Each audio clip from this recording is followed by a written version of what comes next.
কিরা, খায় না? চোখের কিরা, লক্ষ্মীর কিরা, বাপের কিরা, মায়ের কিরা, এগুলো কিরা খায় কেন? এগুলো খুব উৎকৃষ্ট। অথচ এই কিরা খাওয়া জায়েজ নয়, শরীয়তে না জায়েজ, হারাম, শিরক হয়ে যায়। আল্লাহ ছাড়া আর কাউরি কসম খাওয়া যাবে না। কিন্তু আমরা সাধারণত খাই কেন? আরে কুধারণা আছে, এটা বিশ্বাস আছে, ওর কথার যেন বিশ্বাস করে। তারা হলে চোখের কসম খেয়েছে, মিথ্যা কসম তার চোখ কানা হয়ে যাবে, এটা ধারণা আছে না? সেই জন্য কসম খানেওয়ালা এই জন্য কসম খায়, আমার কথা যেন বিশ্বাস করে। কারণ লোকের ভিতরে একটা প্রচলিত ধারণা আছে যে ওর কসম যদি মিথ্যা হয়, চোখের কসম আছে, ও কানা হয়ে যাবে। মায়ের কসম খায়, কসম মিথ্যা তো মা মরে যাবে, এরকম ধারণা আছে, যদিও মরে না। কিন্তু ভালো জিনিস বলে তো কসম করা হোক, কথাটার মূল্য দেওয়ার জন্য। তো এইরকম আল্লাহ পাক দামি জিনিসের কসম খাচ্ছেন, খুবই দামি, খুবই দামি। কত দামি আপনাকে উদাহরণস্বরূপ বলছি।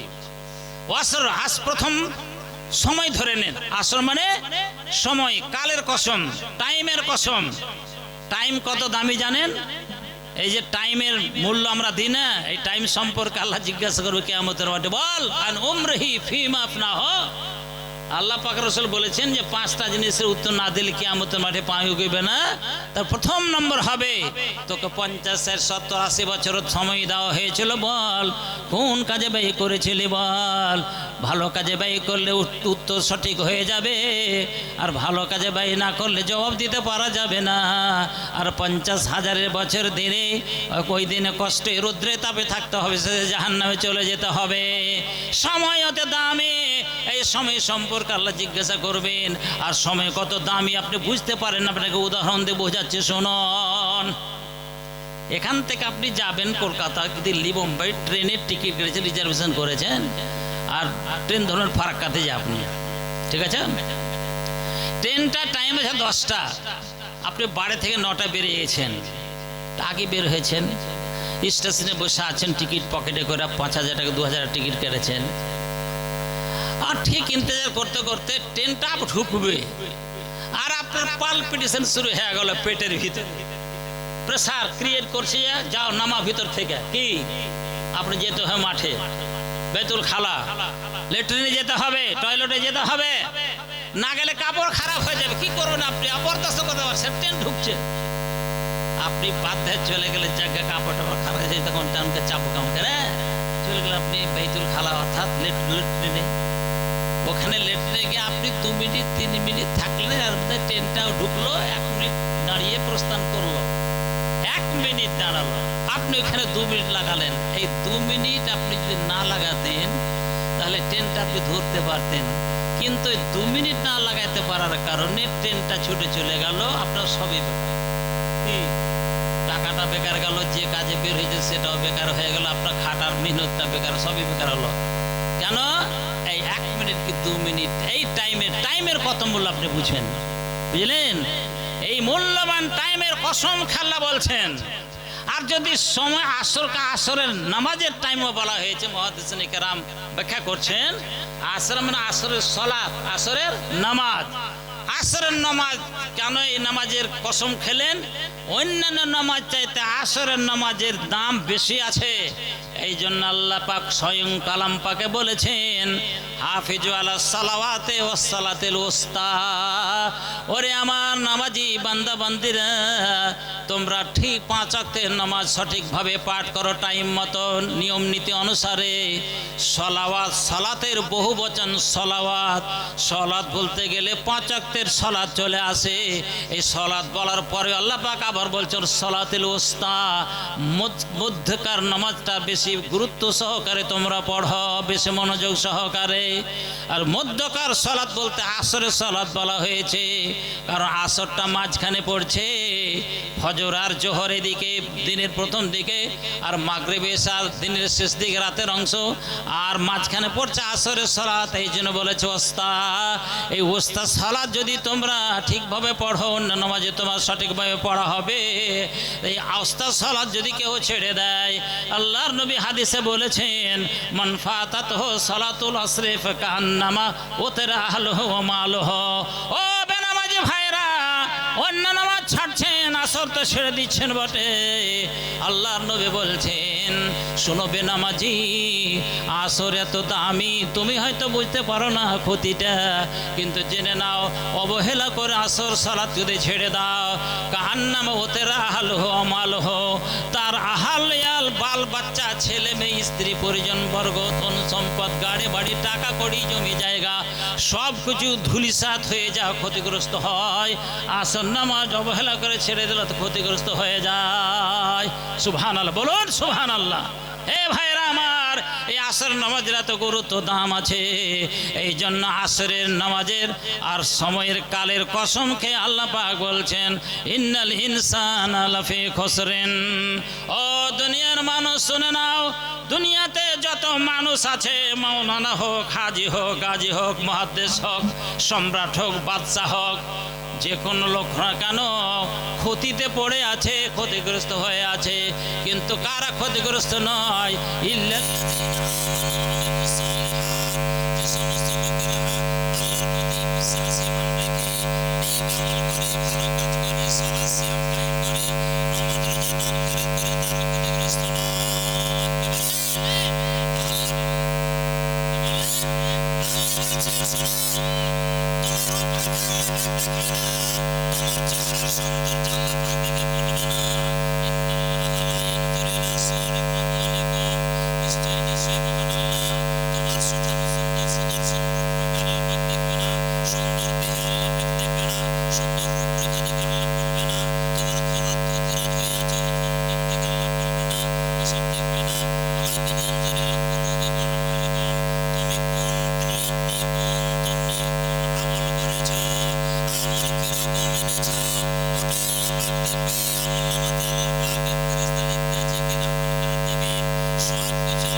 লিসানে হাবিবাতান রহমানে সাকিলাতান ফিল মিজানে সুবহানাল্লাহ ওয়া বিহামদিহি সুবহানাল্লাহ, জি বুখারীর শেষ হাদিস।